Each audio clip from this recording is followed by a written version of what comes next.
Refresh people's memory who don't understand Church Committee, Pike Committee. What did they find when they began digging into the intel community?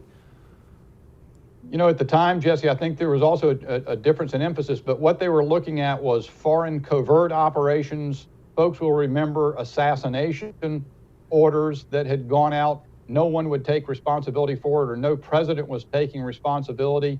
There were FBI had infiltrated a lot of groups in violation of First Amendment rights. They were leftist groups primarily, but not entirely. I mean, the Klan was one, but there were Martin Luther King Jr. and the Students for a Democratic Society, and there had just been abuse after abuse after abuse, and the Select Committee was given enough power in the hands of Frank Church, Idaho Democrat at the time, and so his name was on the committee, I guess you'd say. They referred to it that way. But they just spent a period of 8 months or so and they had to fight the stonewalling that you usually see. And they got a lot of information out about what the intel agencies were doing, the CIA, NSA, and so forth. But still, the FBI was the toughest nut to crack, and they really didn't get a complete reform done even then. But one of the reforms they made, Jesse, was to create these intel committees. The idea would be that Congress would quit passing the buck on its oversight responsibilities. But as so many things in Washington, it's really turned out the opposite.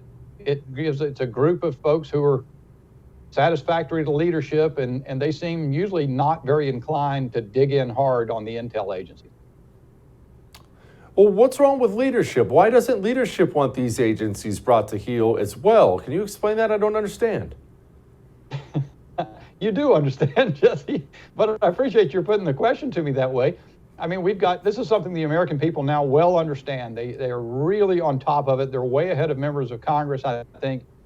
There is the Uniparty in Washington, and both parties play the game. And, we have something, frankly, that's coming up with the election that's just passed. A lot of people were disappointed in a lot of ways, but one thing that makes a very interesting state of affairs, and that is that in the House we have a majority of 2 or 3 or 4, and the Speaker-to-be needs a majority. And 4 members of the Republican conference have said they're not voting for Kevin McCarthy.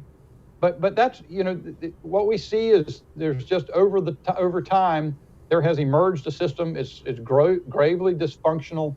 The power seems to be held by 5 or 6 people. Most members of Congress are almost irrelevant.